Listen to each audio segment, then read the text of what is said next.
It's Sunday, November 28th, 2021. We're live. Welcome to the African History Network show right here on 910 AM, the Superstation, the Future Radio.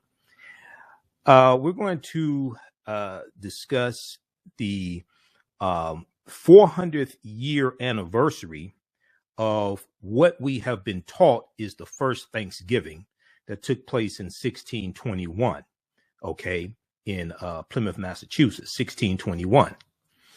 And more people are learning, and I posted a number of articles on November 24th, Thanksgiving Day, or November 25th, I should say, Thanksgiving Day, and dealing with the National Day of Mourning, which was first celebrated in 1970. So this is the 52nd anniversary of the National Day of Mourning. But this is also the 400th year anniversary of what we have been told was the first Thanksgiving. And we've all seen a lot of paintings of the first Thanksgiving and the Pilgrims feeding the Wampanoag Native Americans. Well, for a lot of Native Americans, they don't celebrate Thanksgiving. They have a National Day of Mourning. And this year, 2021, is the 400th year anniversary of 1621, when we were told this was the first Thanksgiving. Okay, so we're going to deal with some of that history. There was a big article from the Washington Post called "This Tribe Helped the Pilgrims Survive for Their First Thanksgiving. They Still Regret It 400 Years Later." Okay, this tribe, and it's referring to the Wampanoag, this tribe helped the Pilgrims survive for their first Thanksgiving. They still regret it 400 years later. So we're going to break down this history and separate fact from fiction, as we usually do here on the African History Network show.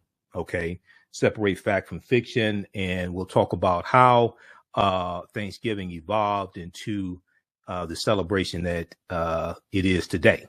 All right, so we'll discuss that, and then also we'll talk a little bit about the history of Black Friday. Each year I see misinformation floating around trying to associate the origin of Black Friday to slavery. I don't know where they're getting that nonsense from.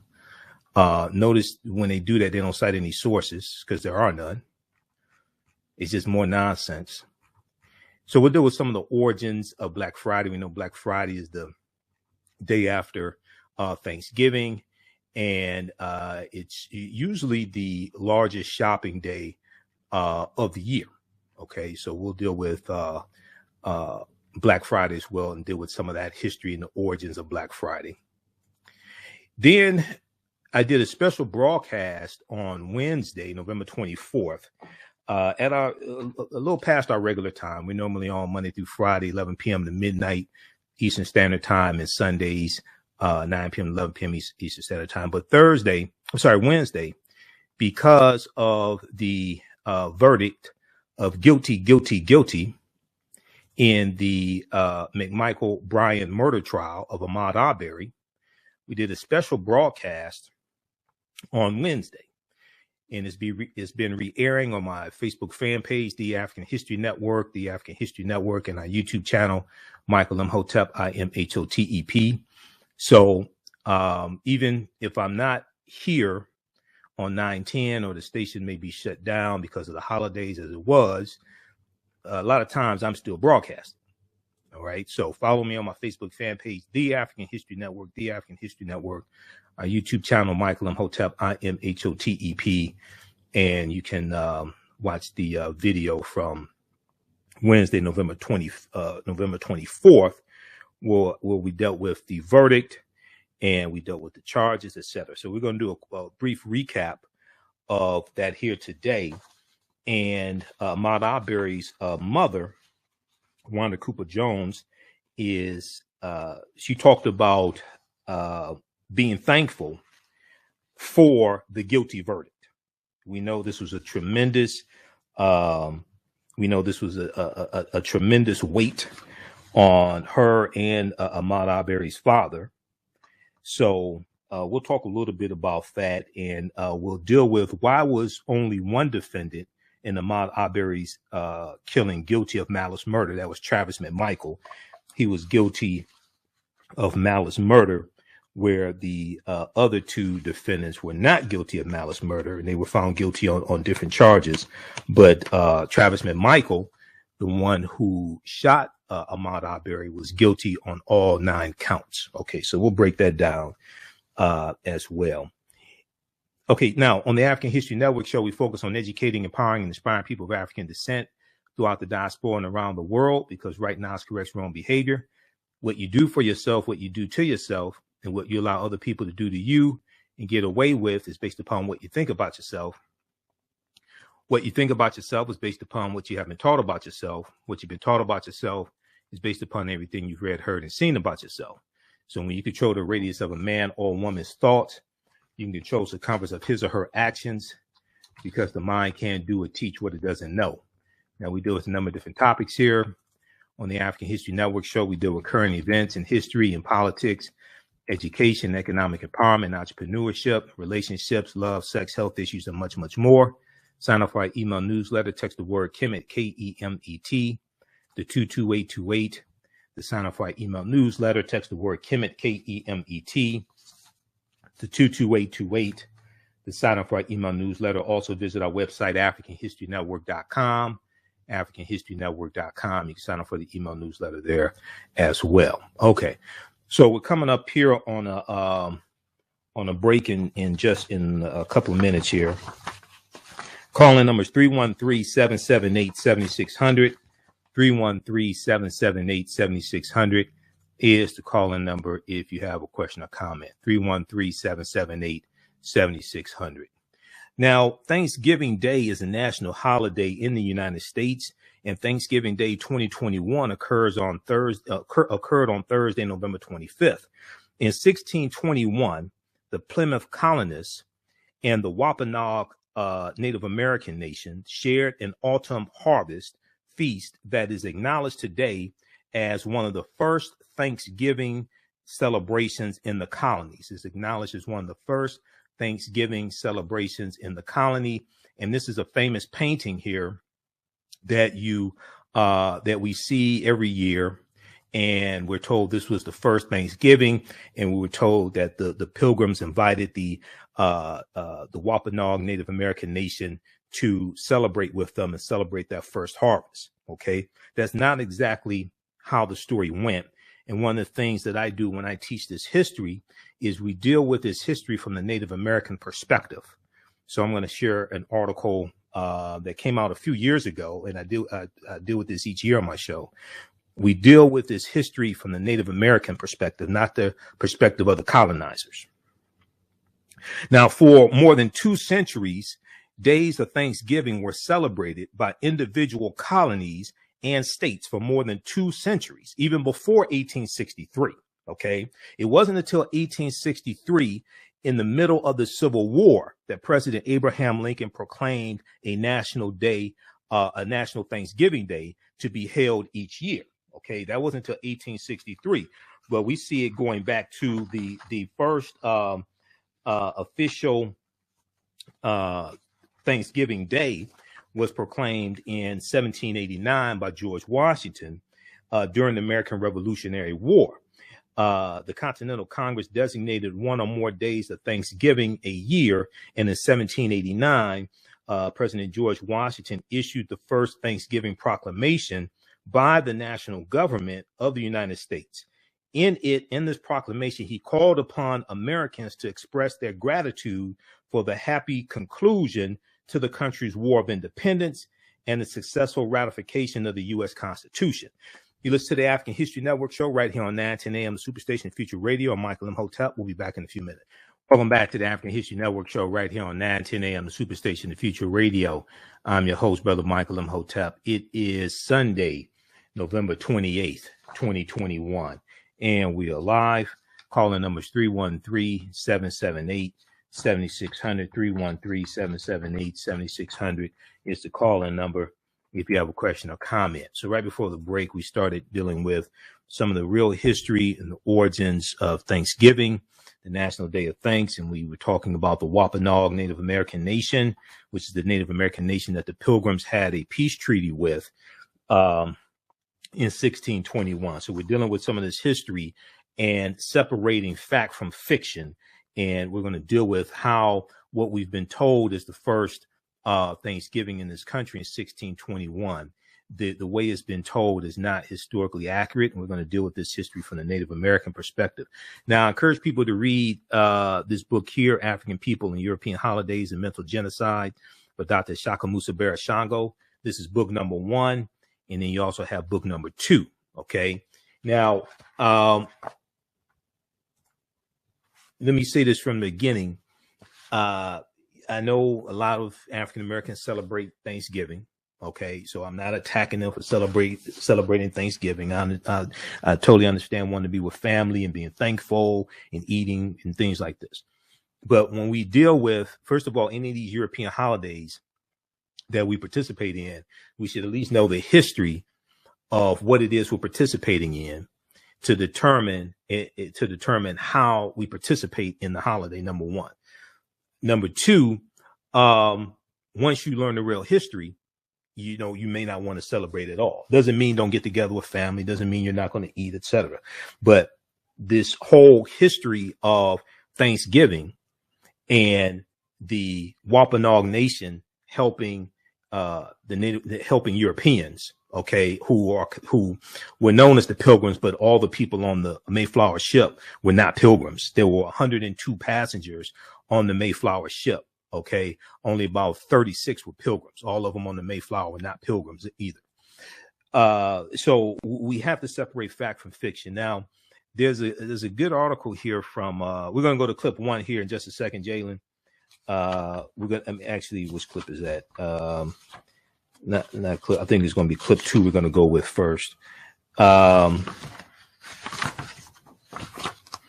going to go to clip number 2 in just a second. Hundreds gather for Day of Mourning. Okay. So there was a big article from the Washington Post. Came out November 4th, 2021. This tribe helped the Pilgrims survive for the first Thanksgiving. They still regret it 400 years later.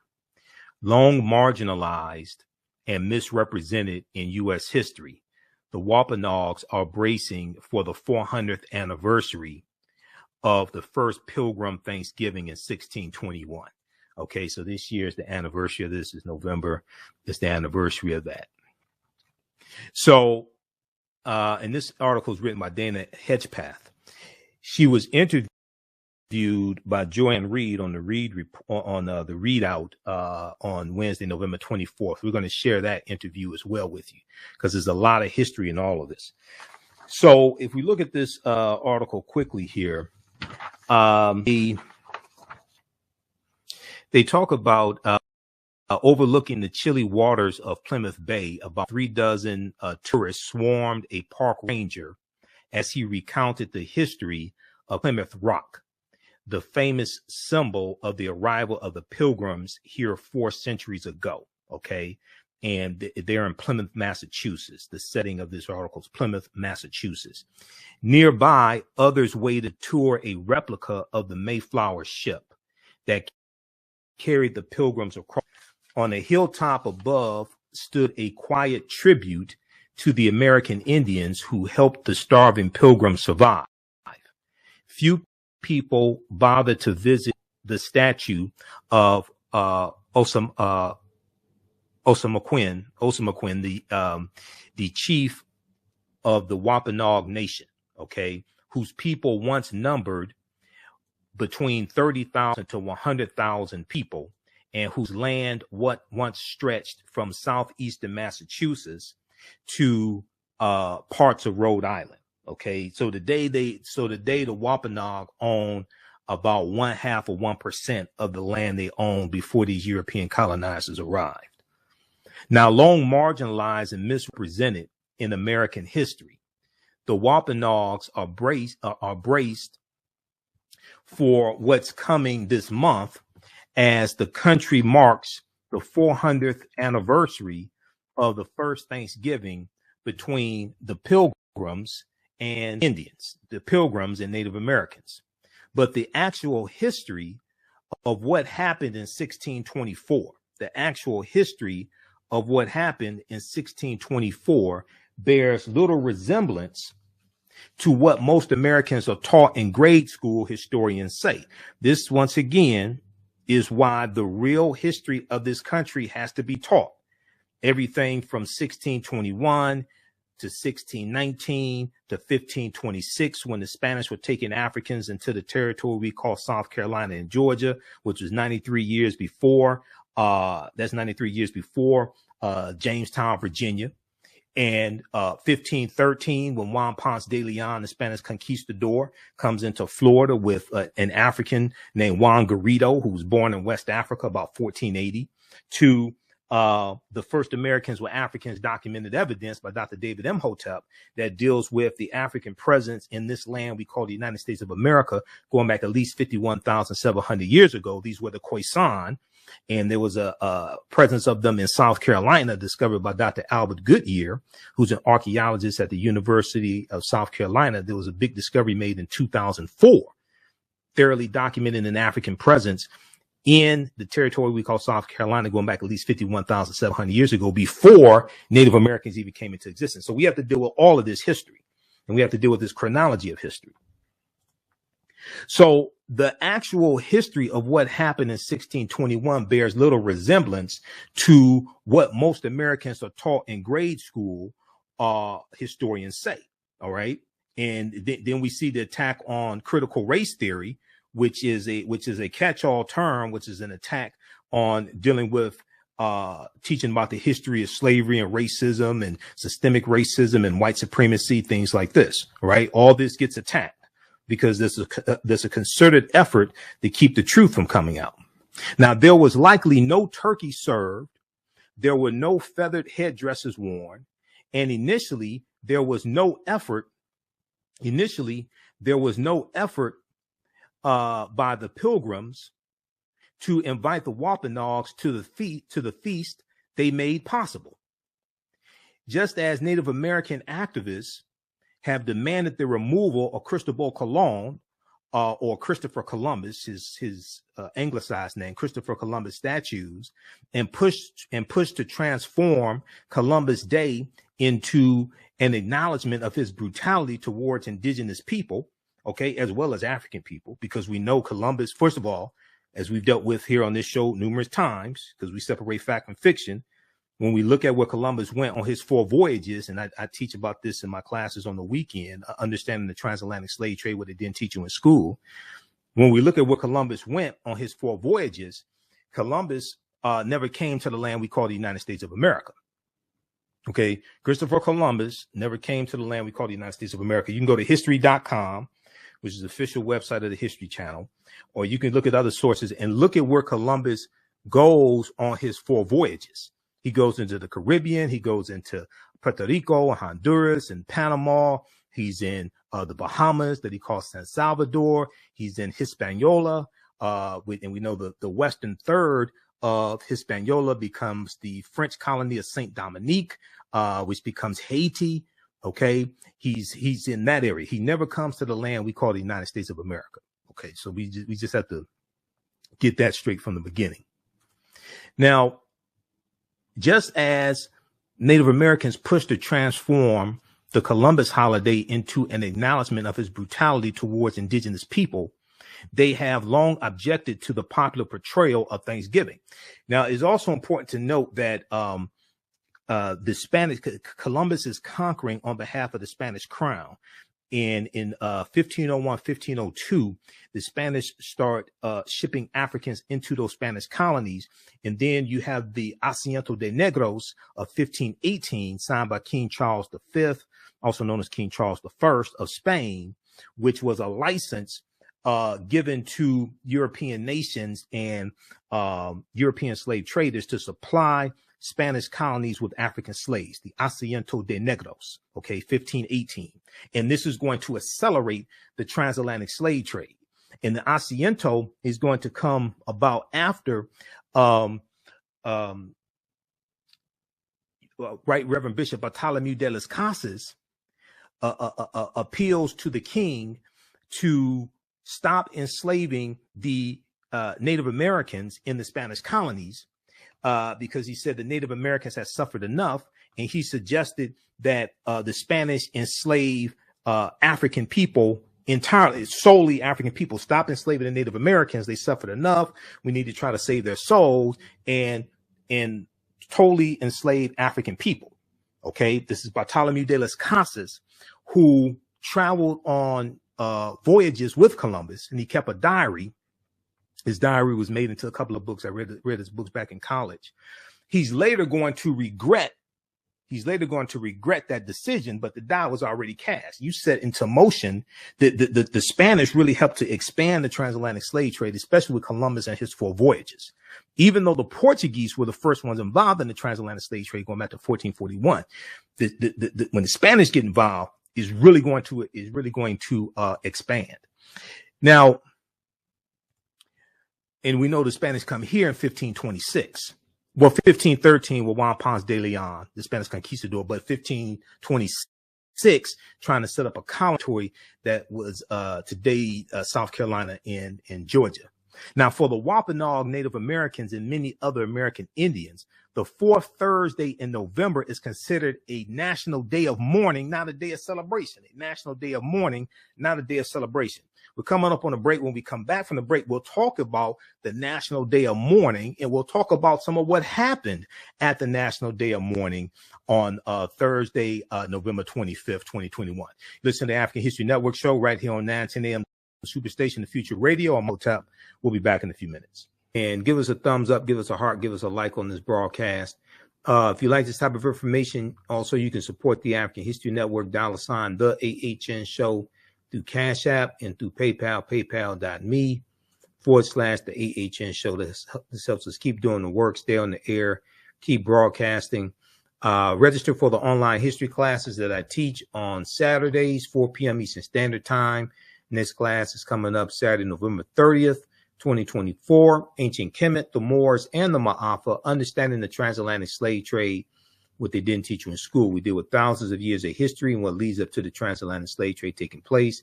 You can download my lesson plan here. Click on download. It's a lesson plan for each class.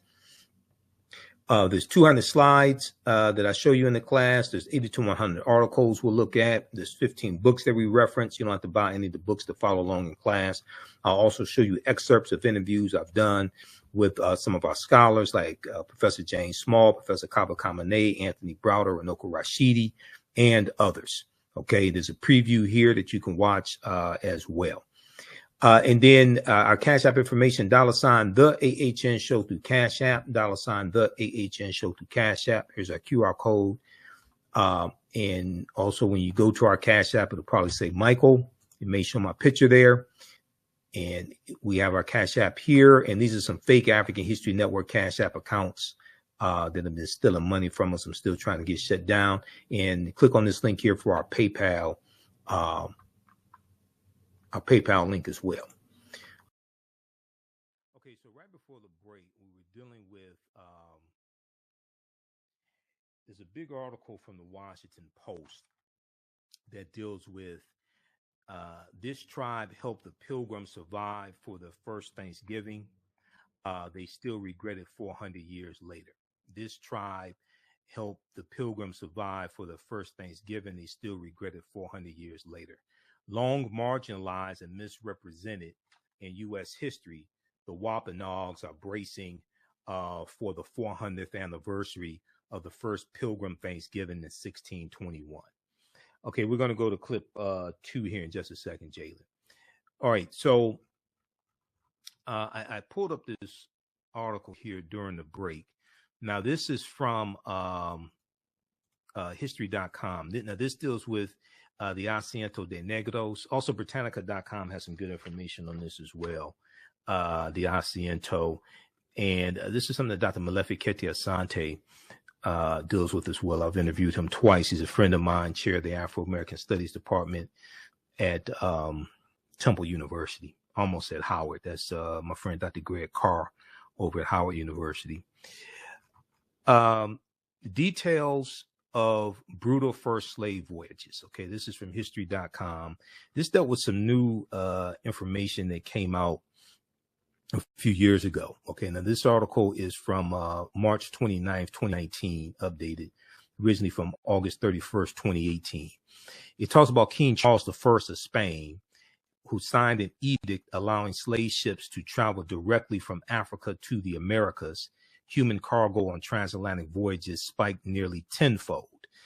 And in August of 1518, King Charles I authorized Spain to ship enslaved people directly from Africa to the Americas. The edict marked a new phase in the transatlantic slave trade, in which the numbers of enslaved people brought directly to the Americas without going through a European port first rose dramatically. This is what Spain did. Okay. And now keep in mind, this is after the Spanish conquer the Moors, and the Moors lose control of the last stronghold, Granada, January 2nd, 1492. This deals with the Asiento de Negros. So read this and also research the Asiento. The transatlantic slave trade didn't start in 1518, but it did increase after King Charles I authorized direct Africa to Caribbean trips that year. In the 1510s and 1520s, ships sailing from Spain to the Caribbean settlements of Puerto Rico and Hispaniola might contain as few as 1 or 2 enslaved people, or as many as 30 or 40. Quote, by the mid 1520s, we're seeing 200, sometimes as many as almost 300 captives being brought on the same slave ship from Africa, says Professor David Weed, a history professor at Michigan State University. It's difficult to trace what parts of Africa the captives on board came from at that point in time, since many were captured on the mainland and shipped to island ports off the coast before Spanish boats took them to the Americas.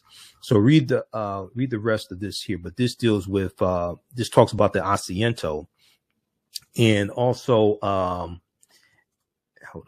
this talks about the Asiento, and Britannica.com has some good information on the Asiento as well.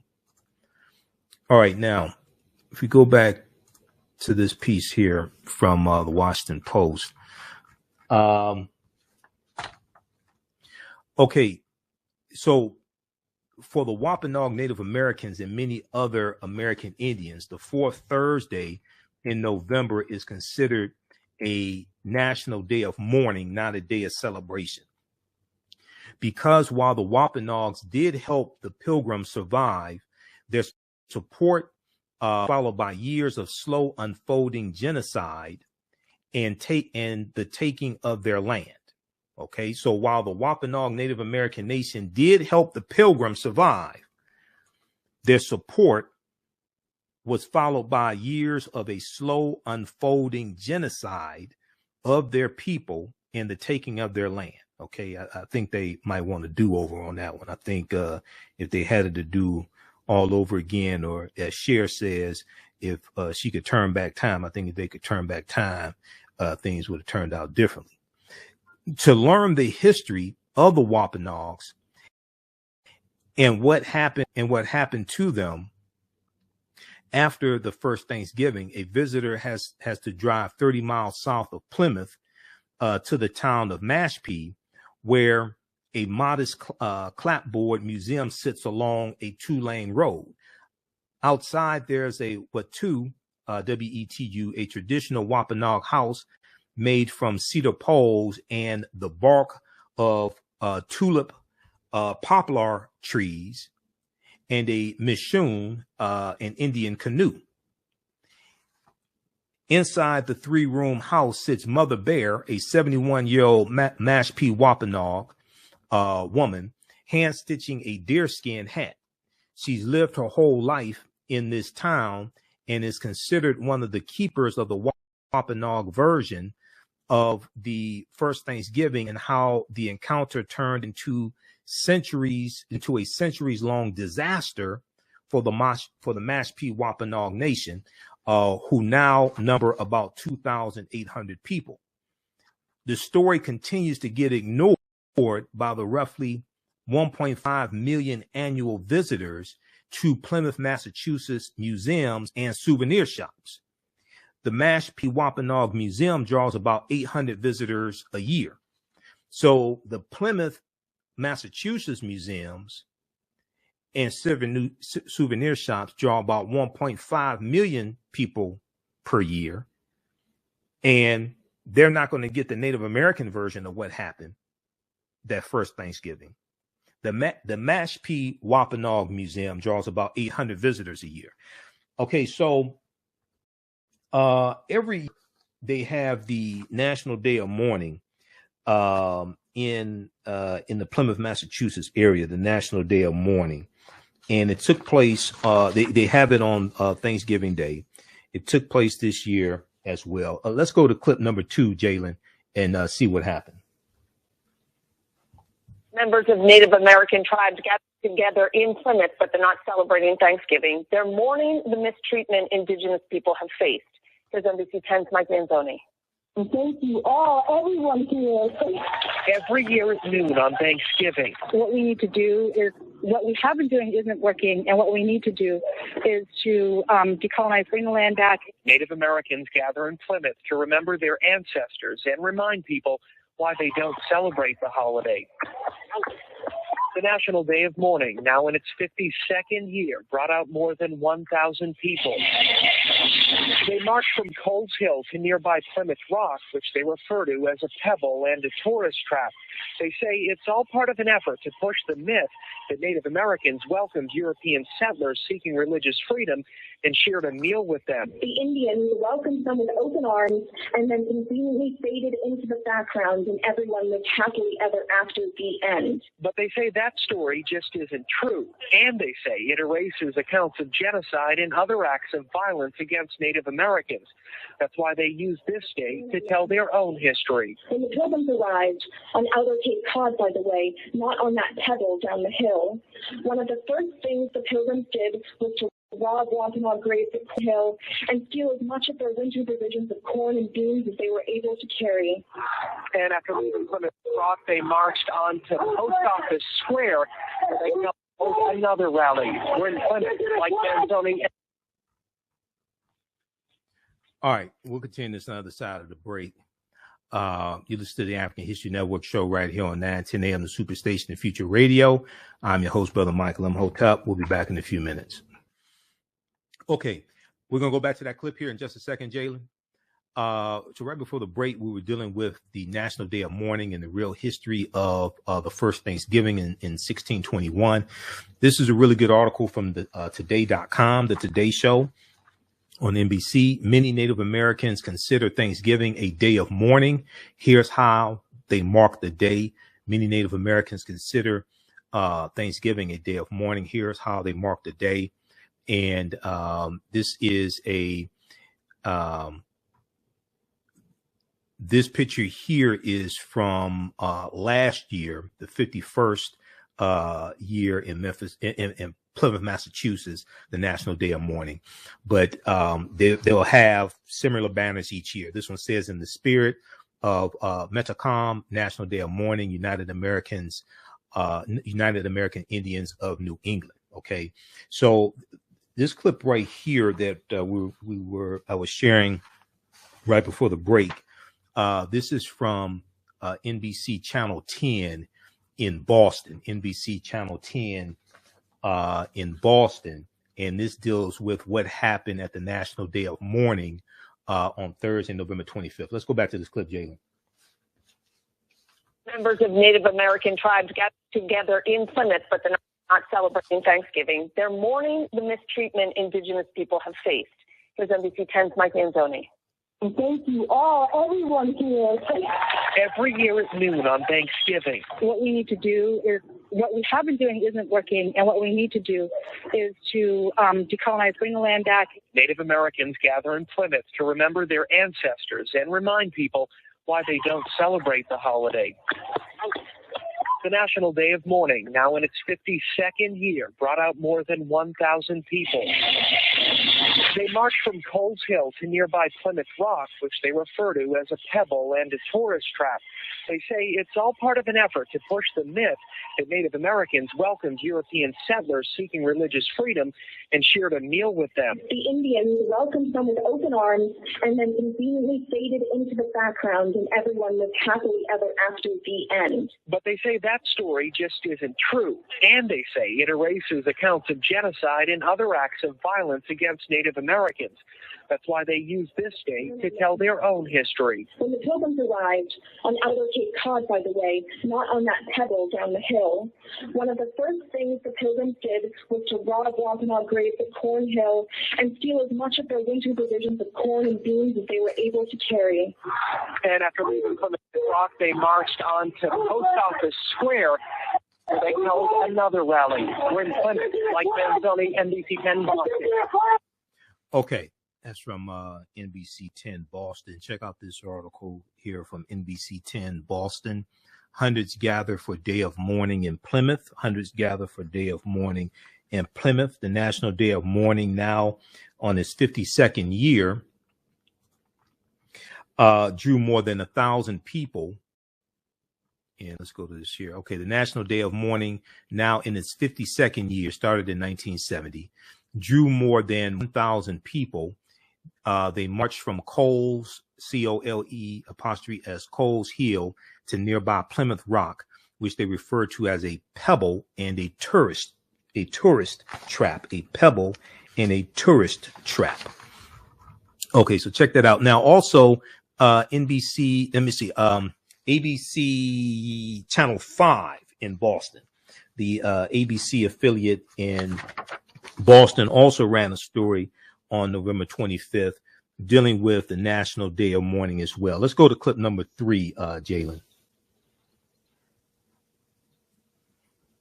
Like Columbus Day, many Indigenous people do not want to get rid of Thanksgiving Day. In fact, they say many Thanksgiving Day traditions are perfectly fine. But they say what the holiday stands for needs to change. There were drums and dancing on the hill overlooking the Plymouth Rock Monument. Hundreds of people came together for what they call a National Day of Mourning. Currently, we are in a time of Indigenous resurgence, with things happening on so many different fronts. After speeches and prayers, the group marched through the streets, led by the granddaughter of the man who founded this event in 1970. I wanted to deliver a message, basically, that we're still here. Keisha James says she doesn't object to people gathering, eating turkey, and giving thanks, but she doesn't want them to celebrate what she calls the Thanksgiving myth. That the Pilgrims and Wampanoag got along, and we simply know that that's not true. The Pilgrims came and pretty much immediately started killing the Wampanoag. Marchers also called for more attention to be paid to the cases of missing Indigenous women and the return of all land colonized in the Americas. We're not saying give it back and get off. We're saying give it back so we can heal it, so that we can all come to some type of reconciliation. Organizers say they are encouraged to see people of many different backgrounds taking part this year, and said the Day of Mourning is a day to be proud, that after 400 years, they and their culture still exist. We are still here today, and I stand here in peace and in solidarity. Oh, that is all. Now, in years past, the marchers ended by burying Plymouth Rock. That did not happen this year. Police report, no problem. Okay, that's from ABC Channel 5 in Boston also. All right. So read the article from the Washington Post. We're going to revisit that in just a minute here. And I did a number of posts dealing with this. We posted about it on our Facebook fan page, the African History Network, and also on my Instagram page, and it got a huge response. This one here from the Washington Post, which came out November 4th, 2021. This tribe helped the Pilgrims survive for their first Thanksgiving. They still regret it 400 years later. It's about the Wampanoag Nation. Okay, now if we look at this one here from in CNN, we're coming up on a break. On the other side of the break, Jayla, we're going to go to clip number 1. Okay, from Joanne Reed. National Day of Mourning turns Thanksgiving into something more honest. National Day of Mourning turns Thanksgiving into something more honest. Now, this is from November 25th, 2021 from CNN.com. And they give some background history towards the bottom of page 1 on the National Day of Mourning. Okay. Established in 1970, the National Day of Mourning turns the fourth Thursday of November into something more honest. Many indigenous people use the day not only to remember the suffering inflicted in the 1620s, but also to point out the struggles that indigenous people continue to face today in the form of, on top of so much else, violence against women and girls. They're also heavily afflicted by COVID-19, by coronavirus. Now, when we look at the origins of National Day of Mourning, we'll deal with this on the other side of the break. Listen to the African History Network show. I'm Michael Imhotep, right here on 910 AM Superstation, WFDF. We'll be back in a few minutes. And give us a thumbs up, give us a heart, give us a like on this broadcast. If you like this type of information, also you can support the African History Network, $ the AHN show, through Cash App and through PayPal, paypal.me/the AHN show. This helps us keep doing the work, stay on the air, keep broadcasting. Register for the online history classes that I teach on Saturdays, 4 p.m. Eastern Standard Time.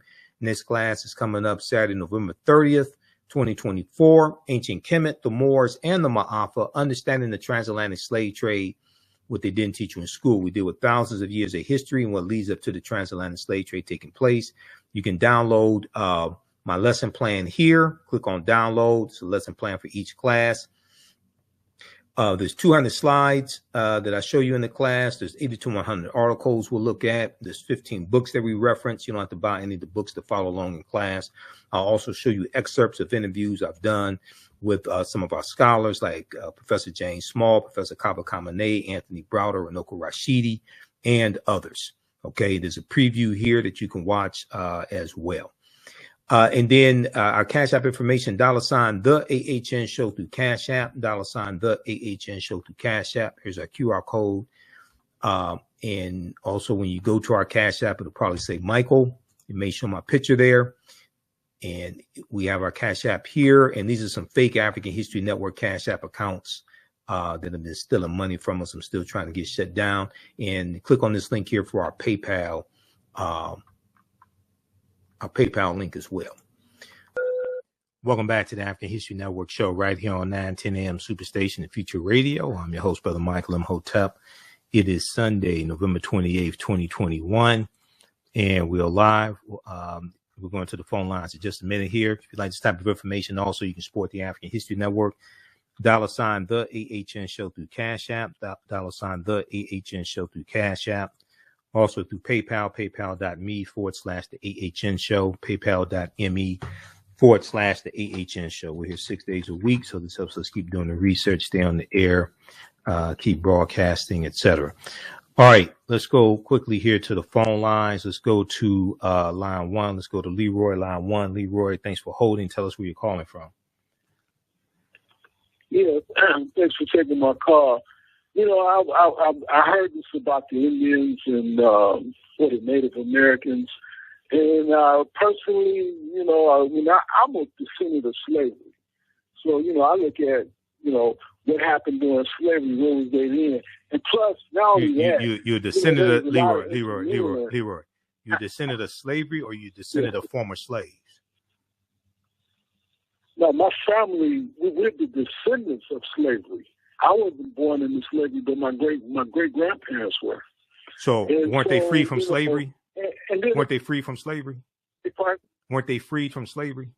Well, no, they were free. Yeah, they were free from slavery. Okay, right. so you're descendant. You're descendant of former slaves. Right. Okay. And so, you know, and then when you look at Virginia, and you know, on the logo of Virginia, that's what they have is the Indians on the logo of Virginia, the state of Virginia, Commonwealth of Virginia. And I understand what they said, but at least they didn't put crack and heroin and try to kill them off with that and rap music. But you know what, man? I noticed, and I tried to call in last week.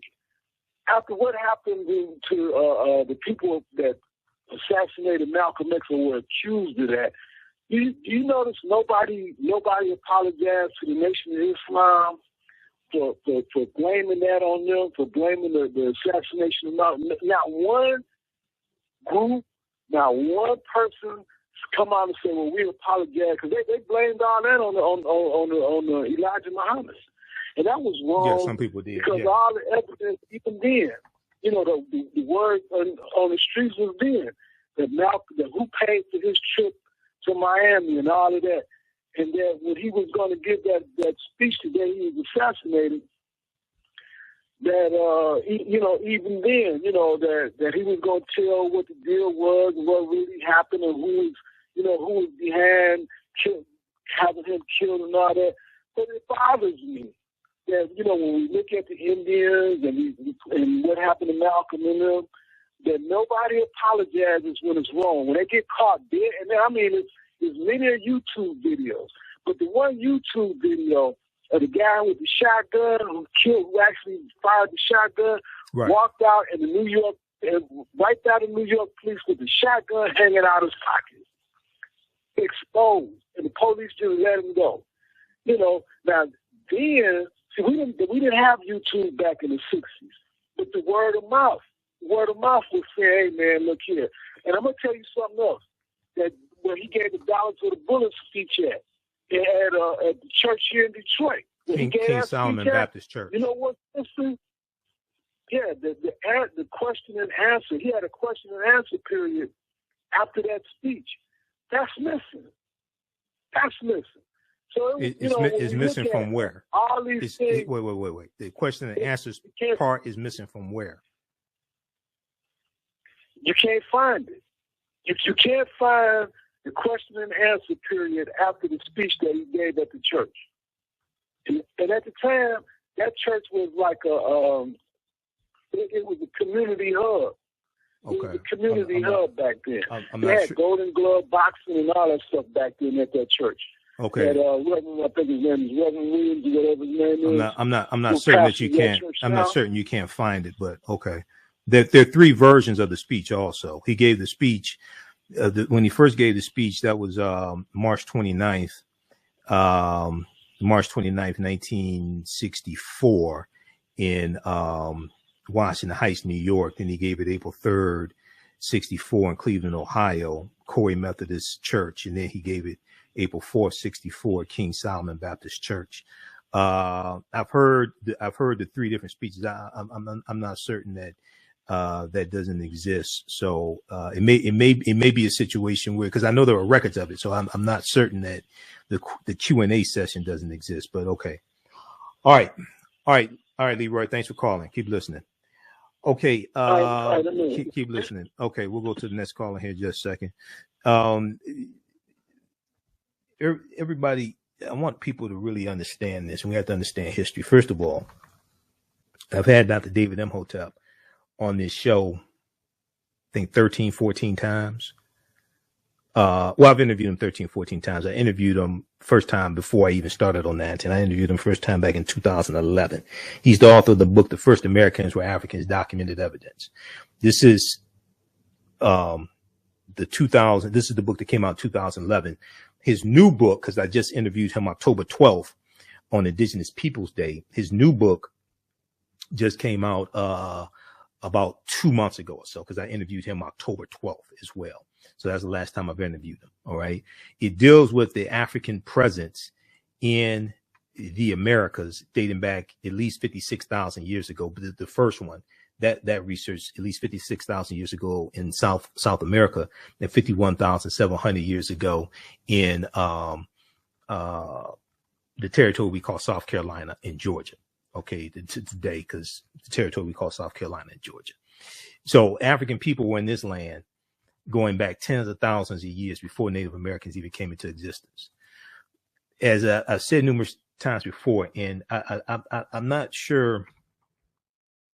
I'm not sure why people do this, but if you actually understand history, the people, when we say we're descendants of slaves, the slaves were freed in 1865. And then you look after slavery, they refer to as freedmen or former slaves or ex-slaves. Like we look at this article right here from the Zen Education Project, November 28th, 1898. First National Convention of the Ex-Slave Mutual Relief Bounty and Pension Association. Okay, that meeting took place November 28th, 1898. Okay, 1898 is the same year that that Louisiana rewrote their state constitution to impose poll taxes and literacy tests and to suppress the African American vote, things like that. That was also in 1898. 1898 is also the year that you had Williams versus Mississippi, U.S. Supreme Court case to challenge the Mississippi State Constitution of 1890 that imposed literacy tests, and the U.S. Supreme Court ruled that what's known as the Mississippi Plan of 1890 did not violate the 15th Amendment to the U.S. Constitution, 15th Amendment of 1870. And those poll taxes and literacy tests, they were obstacles to African Americans voting. They were obstacles to the 15th Amendment, but U.S. Supreme Court upheld that in Williams versus Mississippi. But November 28, 1898, First National Convention of the Ex-Slave Mutual Relief Bounty and Pension Association. The first annual convention of the National Ex-Slave Mutual Relief Bounty and Pension Association was held in Nashville, Tennessee from November 28th to December 1st, 1898. The Ex-Slave Mutual Relief Bounty and Pension Association was founded with a dual mission to organize mutual aid for its members and to pass federal pension legislation that would compensate every formerly enslaved person. Okay, this is 1898. Now this is a picture of Callie House. Okay, Callie House, 1898. The convention elected Callie House, a formerly enslaved woman from Tennessee, to be assistant secretary of the association. Callie House became its leader for the next 20 years. Okay, Callie House explained the political goals of the organization. She said that the government had the right to free us. She had a right to make some provision for us, and since she did not make it soon after emancipation, she ought to make it now. Okay, so to read this, there's also a book, My Face is Black is True. My Face is Black is True, Callie House and the Struggle for Ex-Slave Reparations by Mary Frances Berry. Now, when you go study this history, and you go study history during Reconstruction, U.S. Bureau of Refugees, Freedmen, and Abandoned Lands, Freedmen. Okay, when you go look at history and you go look at the writings after slavery ended, Reconstruction, and then going to the Jim Crow era, things like this, the former slaves then refer to themselves as slaves. They refer to themselves as ex-slaves, former slaves, freedmen, etc. So why do many of us who are some of their descendants, why do we keep trying to put them back into a status that they were freed from? Why do they were freed from slavery? If you go look at the writings, you go look at the history after 1865, you look at the history of Reconstruction, you look at the organizations that they're forming. Why we keep trying to put them back into a status that they were freed from? Is it possible because we've been taught to have a slave mentality? So we keep trying to put them back into the status that they were freed from? They were referred to as freedmen, former slaves, ex-slaves. Why we keep trying to put them back into slavery? All right. We got another caller, Jalen? No, sir. All right. Okay. 313-778-7600 is the call-in number if you have a question or comment. 313-778-7600 is the call-in number if you have a question or comment. Okay, we're going to go to clip number 1, Jalen. Now, this article here that we've been talking about from the Washington Post,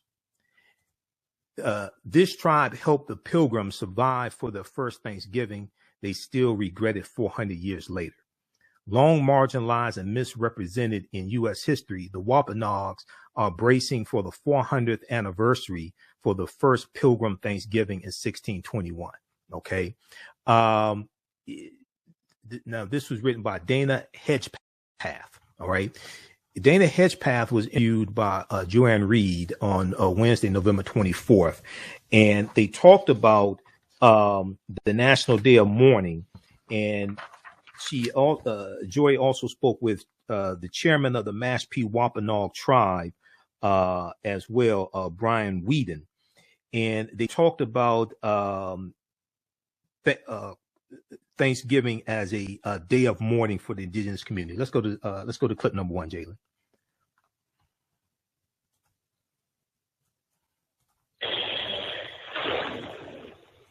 This year marks 400 years since English pilgrims and the Eastern Wampanoag allegedly sat down and broke bread. The meeting, now known as Thanksgiving, is an annual holiday celebrated by many Americans, but not all. Flip open any children's book about that day, and you'll read about the hard-scrabble pilgrims who landed on mostly uninhabited land, and thanks to Native Americans festooned in feathers, they survived and celebrated that feat around wild turkey and corn. Except that's not how it happened. As the Washington Post recently noted, the Wampanoag, a name that means the people of the first light, had lived on these lands as far back as 10,000 years, far longer than any American. By the time they had met the Pilgrims, their community had already been devastated by an epidemic brought to their shores by previous English settlers. So in 1620, when they watched Mayflower strangers invade their land, they thought they would try things differently. And by the spring of 1621, they made contact. In the fall of that year, the Pilgrims, who struggled through a harsh winter and learned how to plant beans and squash thanks to the Wampanoag, celebrated the success of their first harvest. They didn't think to invite the people who helped save their lives. In fact, you didn't know that because they don't tell you that part in the textbooks. In fact, the Wampanoag showed up later, only after the Pilgrims fired off their muskets. Naturally, the Wampanoag heard the gunfire and thought war was afoot. Realizing that wasn't the case, they wound up sitting down with the people who would become their colonizers. For many indigenous people, Thanksgiving is not a day to be celebrated, but rather a day to be mourned. Because while we gorge ourselves on turkey and stuffing, for Native people, that day represents the start of hundreds of years of genocide, colonization, disease, and forced indoctrination of children stolen from their parents and forced to abandon their language and their culture in government-run boarding schools. With me now is Dana Hedgpeth, Washington Post reporter. All right, we're going to change this to the other side of the break. You listen to the African History Network show right here on 910 AM Superstation. I'm Michael Imhotep. Calling numbers 313-778-7600. 313-778-7600. We'll be back in a few minutes. Welcome back to the African History Network show right here on 910 AM Superstation and Future Radio. I'm your host, Brother Michael Imhotep. It is Sunday, November 28th, 2021. And we're dealing with some of the history, the real history of Thanksgiving and the National Day of Mourning. We're talking about this big article from the Washington Post from November 4th. And I posted it on our Facebook fan page, the African History Network, and our YouTube channel, Michael Imhotep, on Thanksgiving Day. And a number of people were posting, D.L. Hughley and Joanne Reed and many others were posting versions of the story and memes of this article. This tribe helped the Pilgrims survive for their first Thanksgiving. They still regret it 400 years later. This is about the Wampanoag Nation of Native Americans. Now, this article is written by Dana Hedgpeth, who's a writer for the Washington Post, okay? And she's a Washington Post reporter. Joanne Reed on the readout on MSNBC on Wednesday, November 24th, spoke with Dana Hedgpeth and Brian Whedon. Brian Whedon is chairman of the Mashpee Wampanoag tribe, Mashpee Wampanoag Nation. And they talked about Thanksgiving as a national day of mourning. All right, let's go back to this clip, Jalen. Their language and their culture in government-run boarding schools. With me now is Dana Hedgpeth, Washington Post reporter and member of the Halawa Saponi tribe of North Carolina, and Brian Whedon, chairman of the Mashpee Wampanoag tribe. Thank you both for being here. Really appreciate you. I want to start with you, Dana. Thank you so much for being here this afternoon. And why did you write that piece? What prompted you to do it? There have been a lot of attempts, I think, over the years to sort of reimagine and sort of rediscover what Thanksgiving ought to be. What prompted you to write this piece? You know, it came about from a conversation with a very good editor of the Washington Post, Linda Robinson, and we were chatting. She said, "How do you celebrate Thanksgiving? I'm Native American. I'm from the Holowassaponi tribe in North Carolina." And I sort of chuckled and said, we don't celebrate the same way you do. Thanksgiving doesn't mean to Native Americans what it does to many others in the country. And so that got us thinking, what's the best way to tell that story? And the 400th anniversary brought about a great opportunity to do that. I was very fortunate to meet Chairman Whedon through introductions and to really listen to their side of the story that, as you said, is so often not shared. Yeah. And, you know, Chief Whedon, I think it's an excellent point, because I think there is an American tick of sort of looking at the arrival of Europeans here as just a triumph, right? A triumph of will, a triumph of the Mayflower and the Nina and the Pinta and the Santa Maria, and sort of whitewash the fact that there were people here. And then to take those people and just make them, well, those were their friends, and they gave them corn, and then everybody did Thanksgiving. And to wipe out really what was a really tragic history, including for the Wampanoag, of, you know, encountering European settlers, getting wiped out by disease, maybe smallpox or whatever germs they were carrying, and then encountering them again, and then being colonized. How do the Wampanoag look at Thanksgiving, and what would you be doing on that day? I think first and foremost, it's important to understand that the Wampanoag people have always been welcoming. One of the reasons why we didn't wipe out the English was because they brought their women and children. We never brought our women and children to fight into battle, so we thought that they had come in peace.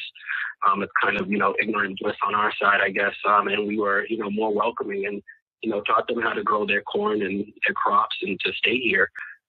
We've always been welcoming people, and we still are welcoming people. It hasn't really worked to our advantage over the past 400 years. We're now witnessing another pandemic here in the nation with COVID. So all the diseases that come through, we're still having diseases in these provinces still today. I would say that, Thanksgiving is a day of mourning. The fact that our tribe only owns 0.5% of our ancestral territory, and 400 years later, we're still waiting for our fair share from the federal government and the Commonwealth, I think is pretty unacceptable. Yeah, and, I was just looking at Dana Hedgpeth, you write about the division of land and taking what had been vast lands that the Wampanoag had, dividing it up into like 60-acre chunks and defining the culture of these great people who didn't divide land that way and tax it that way. What did you discover about how life has changed for this tribe in the centuries since, and how much of that culture remains? And I'll ask both of you that question, but I'll ask you as you just finished doing this piece. Well, they are alive and strong. As the chairman said, very welcoming people. And as Frank James, who's a very well-known Wampanoag activist who made a very famous speech in the 1970s, who was ejected, in fact, from giving that speech publicly at the time.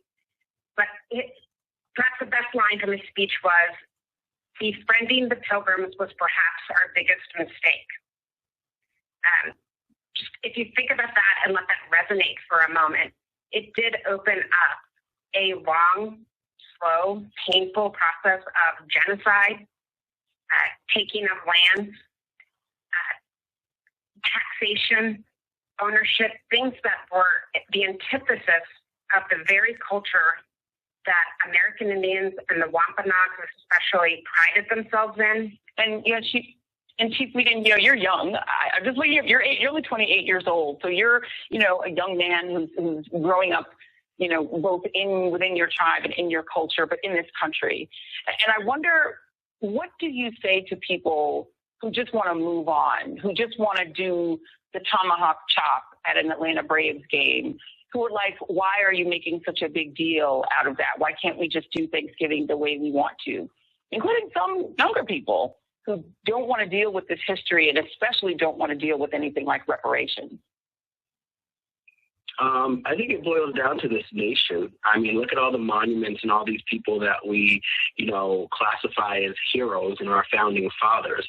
when you actually look into the history of what these people did, President Lincoln was one of the ones who had one of the biggest massacres, of Native Americans in his time. And he wanted to bring the nation together, so he decided to make this a holiday.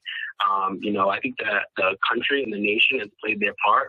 And we don't do a good job at putting out accurate information. It's very one-sided, and that's why we're here today, to put our story out there so that we can bring awareness to this issue. I think that it's ignorance on a lot of parts, but as young people, I believe that it's our generation that will make that change and start uniting our nation. Dana Hedgpeth, thank you for writing this very important piece. Hopefully everyone will read it.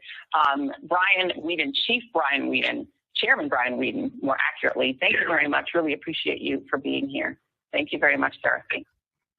Okay, so that was from Joanne Reed's show, the readout on MSNBC. That is from Wednesday, November 24th, 2021. Right at the end, they mentioned President Lincoln and the execution of Sioux Native Americans on the day after Christmas, December 26th. 1862, during the Civil War. Associated Press has this article from December 31st, 2018. Lincoln ordered execution of dozens of Sioux warriors, commuted sentences of others. Okay, this is what he's talking about. So if we look quickly at this, and we're coming up here on the break, we'll go back to the phone lines on the other side of the break.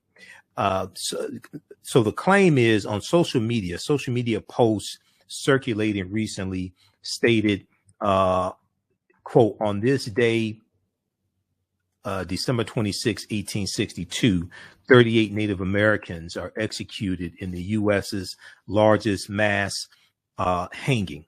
The execution was ordered by Abraham Lincoln, President Abraham Lincoln, during the Civil War, which is 1861, 1865. So this is true. And there's numerous sources on this, numerous information you can research on this. 38 Native Americans were hanged on December 26, 1862, as ordered by he was then President Abraham Lincoln. They say former President Abraham Lincoln, but he was president at the time. Abraham Lincoln, after the 1862 Dakota War, which was also known as the Sioux Uprising of 1862. The sentences of 265 others were commuted. Okay. So here's what happened. A military commission sentenced 303 Sioux Native American fighters to be executed after deadly fights white settlers and soldiers had with Indians, Native Americans, angry about the loss of their homeland and lack of access to food. Harold Holzer, Holzer, author of several books on Abraham Lincoln, told the Associated Press in a telephone interview that Lincoln reviewed, quote, every one of these capital cases, end quote. Now, according to reporting by the Associated Press, the original trials were a farce, some taking as little as 5 minutes. In addition, the Native Americans were denied counsel, denied attorneys, and did not understand what was being said. After the review, President Abraham Lincoln decided there was evidence that 39 Sioux Indians were guilty of murder or rape during the uprising and ordered their execution. The remaining 264 sentences were commuted. In addition, one of those sentenced to be executed received a reprieve before the December 26, 1862 hanging of 38 Sioux warriors. Lincoln went against the advice of fellow Republicans in Minnesota, who warned that showing mercy would, quote, carry a large political cost. Showing mercy would, quote, carry a large political cost, and that, quote, lessons needed to be taught, end quote, according to Holzer. All right. You listen to the African History Network show right here on 910 AM Superstation, the Future Radio. I'm Michael Imhotep. We'll be back in a few minutes. Welcome back to the African History Network show right here on 910 AM Superstation, the Future Radio. All right. Calling numbers 313-778-7600. 313-778-7600 is the call-in number if you have a question or comment. So right before the break, we were dealing with the real history of Thanksgiving and what actually happened at what we've been told was the first Thanksgiving in 1621. And we've been dealing with the National Day of Mourning also. Many Native Americans look at, and some African Americans, I'm one of them, look at Thanksgiving as a National Day of Mourning. People that understand history look at it as a National Day of Mourning. And we talked about the National Day of Mourning that took place in Plymouth, Massachusetts on Thursday, November 25th also, okay? We're going to go back to this other article from CNN in just a minute. And then there's an article that I share each year from Indian Country Today, that deals with what really happened at the first Thanksgiving. We'll look at that briefly. And this article came out originally, I think it was like 2012, 2011, 2012. So I usually talk about this each year. There's more information now dealing with the real history behind the first Thanksgiving and how what we've been told was the first Thanksgiving is inaccurate. There's more information now than there was like in 2011, 2012. Okay, let's go back to the phone lines. Let's go to Jatan. Jatan, welcome to the African History Network show. Tell us where you're calling from. Thanks for holding. Thanks for having me, Mr. Imhotep. And thank you so much for taking my call and pronouncing my name correctly. I appreciate that. Okay, no problem. Calling from Baltimore, Maryland. Oh, Baltimore, okay. Yeah, calling from Baltimore, Maryland. To say it's a damn shame is an understatement. You know, I grew up with the mythology of Thanksgiving. You know, they taught us in school that they even had pictures. You know, they had imagery to kind of go along with the myth. Right. And we sort of grew up with that. And so did most of the people I know. You know, my family and such, and it sort of morphed into a day of Thanksgiving. But I can't say I only recently heard about the Day of Mourning. Since 1970? Since 1970, yes. National Day of Mourning has been taking place. Yeah, since 1970. Wow. Wow. Nobody told us. You know, and I'm just recently learning that, you know, in the last couple of years, even the way they narrate, I guess, the, you know, quote unquote correction, you know, the ticker tape on Miss Reed's show read the Indigenous story of Thanksgiving, as if that's an alternate story. You know what I mean? As if that's not the story. As if, you know, that's not the truth of what happened. This happens to be their version of what happened.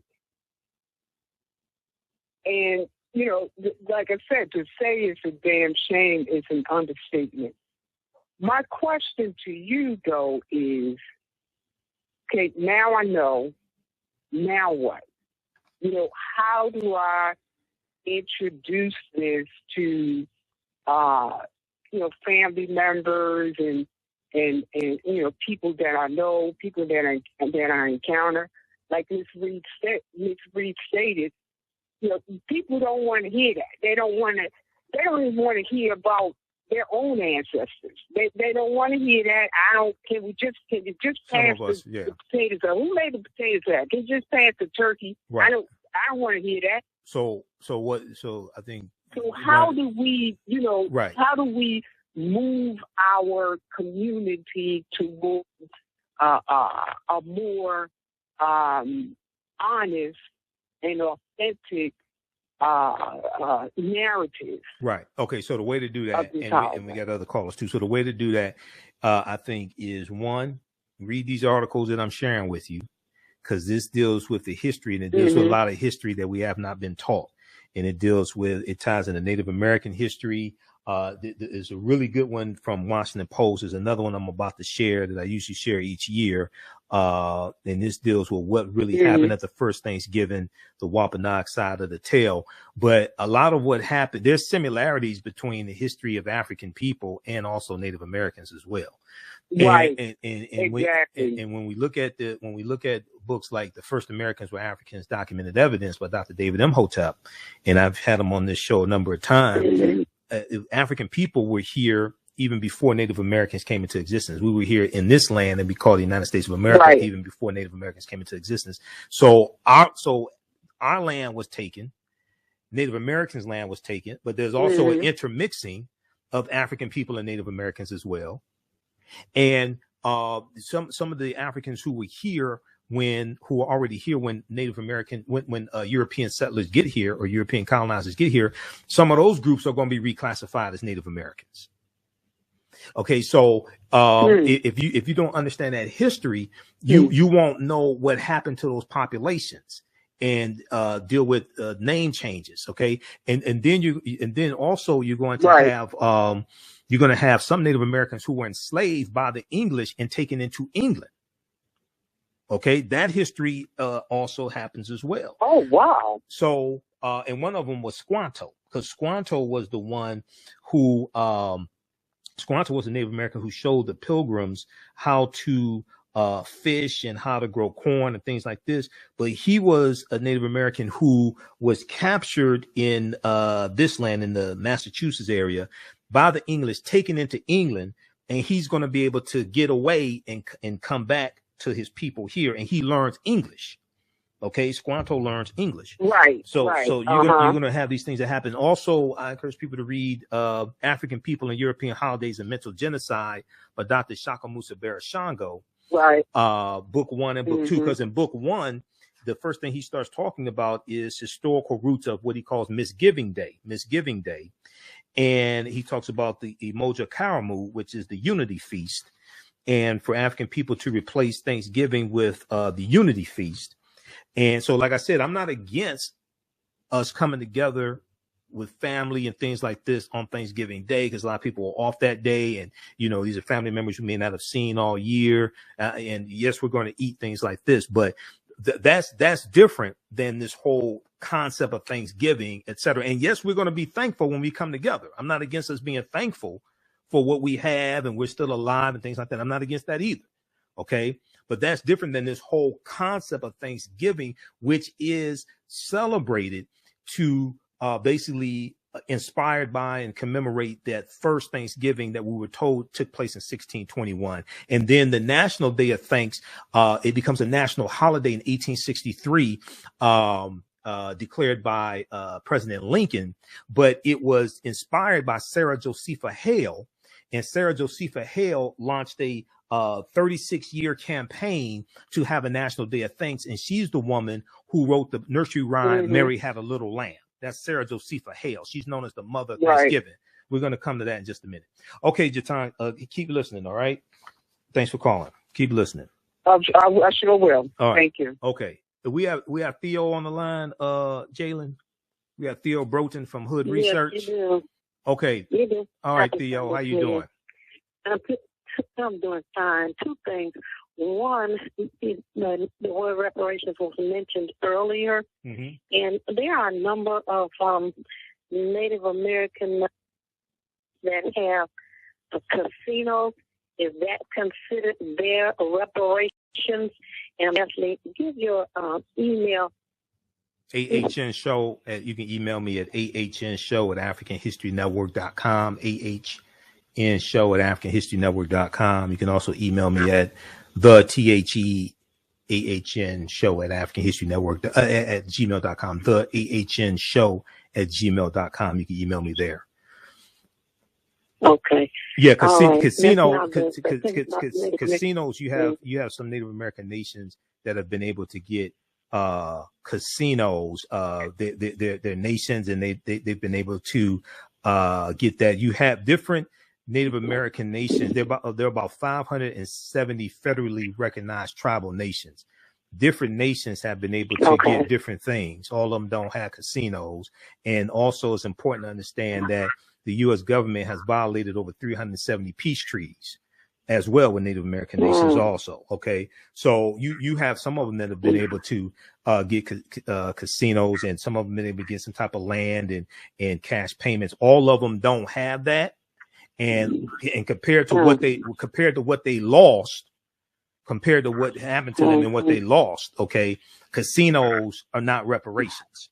All right. Now it was some type of, they may have been able to get some type of compensation or something like that, but compared to actually what they lost, okay, that's not that. Now, now the other part of it is, you're going to have some Native American nations that own African slaves. I've dealt with that numerous times: the Choctaw, Chickasaw, Creek, Cherokee, and Seminole Indians.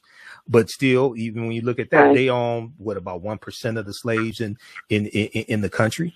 Okay. And then after slavery ends, you're going to have the Black Freedmen Indian treaties of 1866.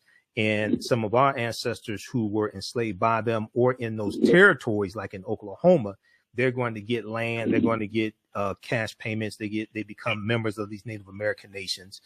And you're going to have an effort to push many of those Africans out of the Native American nations, like in 1941, when the U.S. government conspired with what are known as the 5 civilized tribes of Native Americans to redefine what a Native American is. And they stated you have to have 1/4, 1 quantum Native American blood. Okay. Now, but at the same time, even some of those 5 civilized tribes of Native Americans, even some of them are, in bad shape.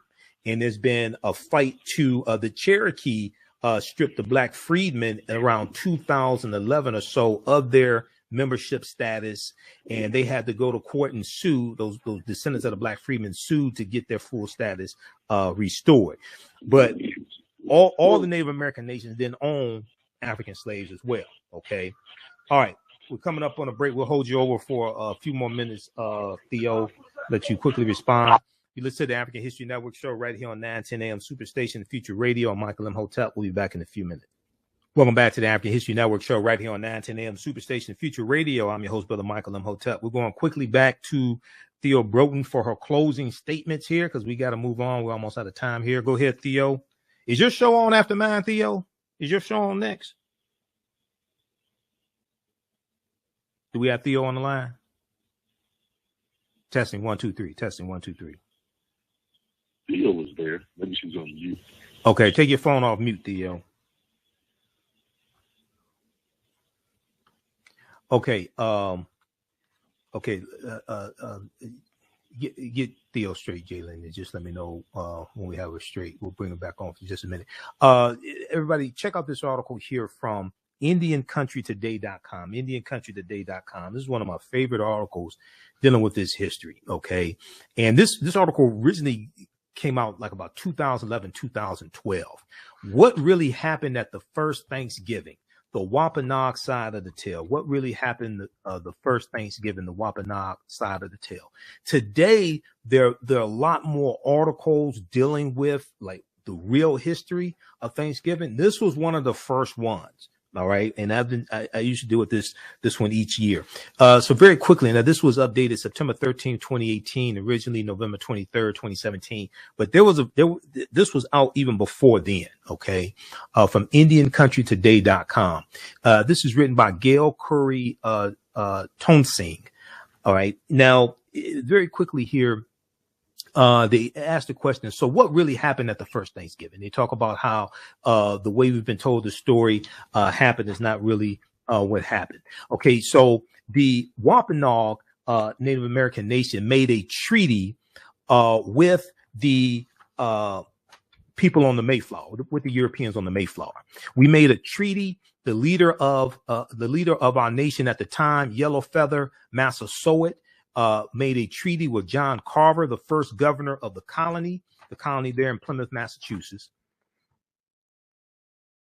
They had their charter. They were still under the jurisdiction of the King of England. And at least that's what they told us. So they could not make a treaty for a boatload of people. So they made a treaty between two nations, England, the nation of England, and the Wampanoag nation, because they had to make a treaty. Because when you study this history, those Europeans stayed on the Mayflower. They stayed on the ship during the winter. They had to make a treaty before they could come out onto the land. All right. And they made a treaty with the Wampanoag Nation, whose land they were on. What did the treaty say? The treaty basically said we would let them be there, and we would protect them against any enemies, and they would protect us from ours. Okay, so it was a situation. You watch our back, we'll watch yours. The 2011 Native American $1 coin commemorates the 1621 treaty, between the Wampanoag Nation and the Pilgrims of the Plymouth Colony. It was basically I'll watch your back, you watch mine agreement. Later on, we collaborated on jurisdictions and creating a system that we could live together. Okay. Now, what's the mash pea version of the 1621 meal? You've probably heard the story of how Squanto assisted in their planting of the corn. So this was the first successful harvest, and they were celebrating the harvest and planning.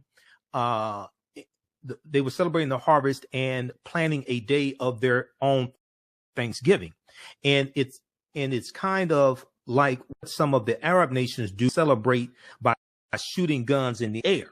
So this is what was going on over at, all right, Plymouth, Massachusetts. They were shooting guns and cannons, celebrating as a celebration. They were shooting guns and cannons as a celebration. So the Native Americans, the Wampanoag, hear the shooting, and they think it's a war going on. Okay, so Massasoit, the chief, gathered up 90 of his warriors, and they showed up at the Plymouth colony prepared to engage because of the treaty that they had entered into with the Plymouth colonists. So they didn't know what was going on. It was a fact-finding mission. Okay, they weren't invited. They didn't know what was going on. It was a fact-finding mission. When the Native Americans arrived, it was explained to them through a translator that they were celebrating the harvest. So we decided to stay and make sure that that was true, because we had seen in other landings, like Captain John Smith in 1607 in the Virginia colony, even the Vikings had been here. Okay, even the Vikings had been here, and we know in North America, John Cabot, Giovanni John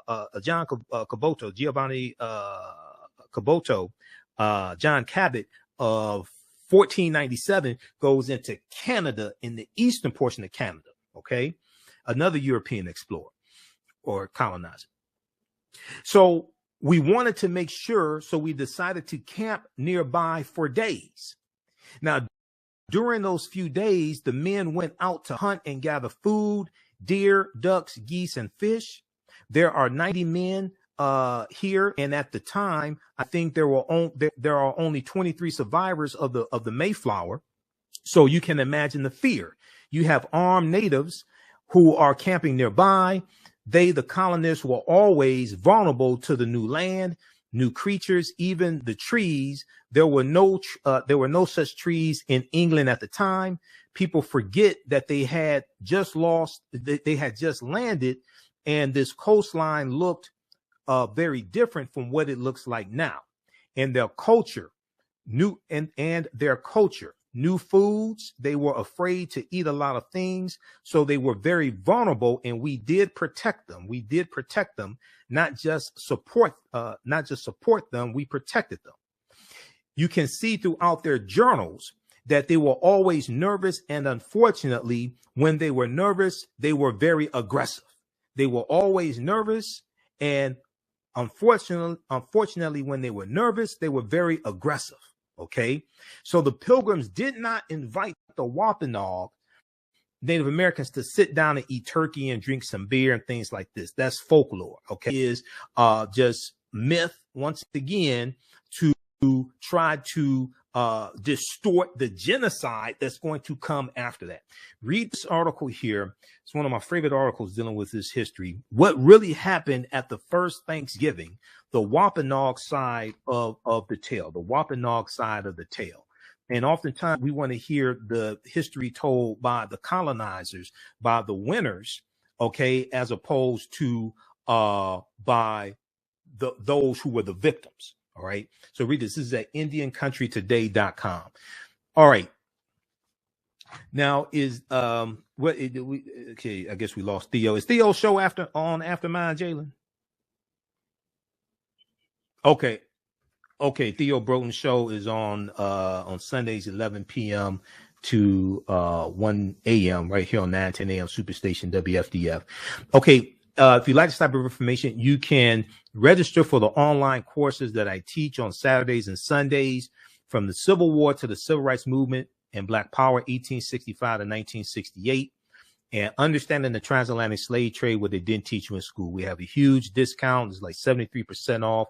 You can get registered for both classes right now on sale for $70. It's right at our website, AfricanHistoryNetwork.com. They're regularly $230 for both courses. We do the sessions live. All the sessions are archived and recorded. You can go back and watch them anytime, even after the class is over with. We just posted the link here. Register for that. As soon as you register, you can start watching. And we'll be back tomorrow. Also, you can support us, $ the AHN Show through Cash App, $ the AHN Show through Cash App, and through PayPal, paypal.me/the AHN Show. Remember, those watching on Facebook and YouTube, keep watching. We'll keep going for a few more minutes. Right now, it's correct wrong behavior. It's not over till we win. Wakanda forever. We'll talk to you tomorrow. Peace.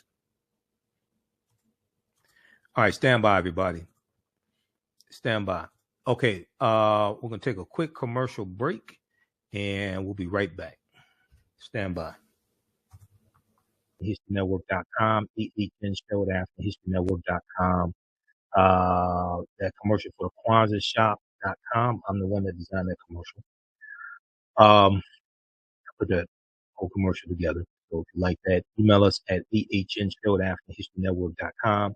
Our current promotion is buy 1 month, get 2 months free. We have 2 or 3 more slots left. There's a couple more commercials I have to do. All right. So right before the break, and we posted the information here so you can register for more online courses as well. We have the information at our website, AfricanHistoryNetwork.com. You can email me about it as well. We just posted the links there. We have them discounted here, special promotion. That's going on right now for 1 or 2 more days. Okay. Somebody asked a question about the $5 Indians. That deals with the Dawes Allotment Act of 1887. Okay. This is something I teach about in my online classes as well.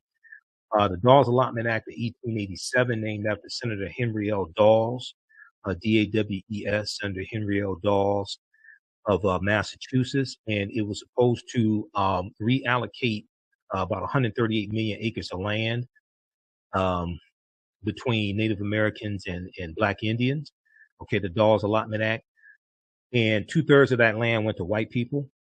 A lot of white people learned that. So the Dawes Allotment Act was like a kind of like a census, and you had to get the names and locations of Native Americans to you put them on the list in the rolls in the books, and so you know who to allocate land to. And white people found out about this land giveaway, so they paid $5 to have their names added to the list. Now you had to anglicize your name to be added to the Dawes roll. You had to anglicize your name, so this allowed a lot of white people to pay $5 to have their names added so they can get some of this land. It was sponsored by Senator Henry L. Dawes. It was sponsored in several sessions of Congress by Senator Henry L. Dawes of Massachusetts, and finally enacted in February 1887. Under its terms, the president determined. Under its terms, the president.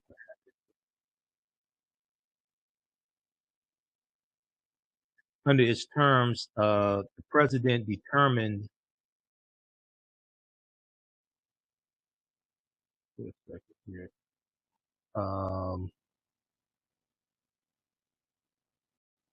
Okay, the president determined the suitability of the recipient and issued the grants, usually by a formula of 160 acres to each head of household and 80 acres to each unmarried adult, with the stipulation that no grantee could alienate his land for 25 years.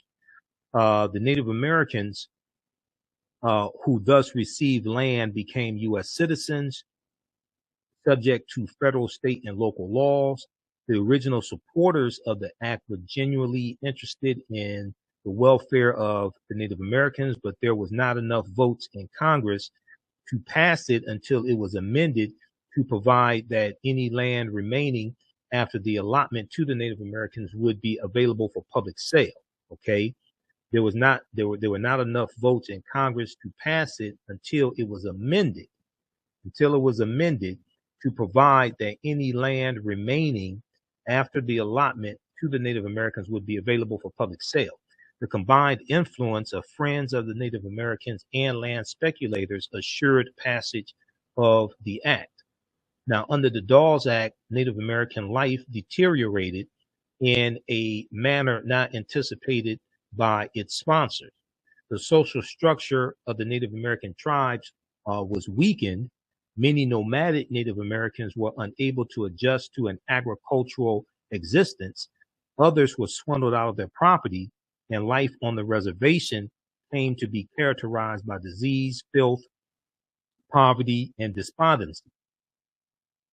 The act also provided that any surplus land be made available to whites, who by 1932 acquired 2/3 of the 138 million acres of land the Native Americans had held in 1887. All right. So about the Dawes Allotment Act of 1887. There's another massive land giveaway. We're largely going to be locked out of massive land giveaways like that. Okay. And give us a thumbs up, give us a heart, give us a like on this broadcast. If you like this type of information, also you can support the African History Network, $ the AHN Show through Cash App and through PayPal, paypal.me /the AHN Show. This helps us keep doing the work, stay on the air, keep broadcasting. Register for the online history classes that I teach on Saturdays, 4 p.m. Eastern Standard Time. Next class is coming up Saturday, November 30th, 2024. Ancient Kemet, the Moors, and the Ma'afa, understanding the transatlantic slave trade, what they didn't teach you in school. We deal with thousands of years of history and what leads up to the transatlantic slave trade taking place. You can download my lesson plan here. Click on download. It's a lesson plan for each class. There's 200 slides that I show you in the class. There's 80 to 100 articles we'll look at. There's 15 books that we reference. You don't have to buy any of the books to follow along in class. I'll also show you excerpts of interviews I've done with some of our scholars like Professor James Small, Professor Kaba Kamene, Anthony Browder, Ranoko Rashidi, and others. Okay, there's a preview here that you can watch as well. And then our Cash App information, $ the AHN Show through Cash App, $ the AHN Show through Cash App. Here's our QR code.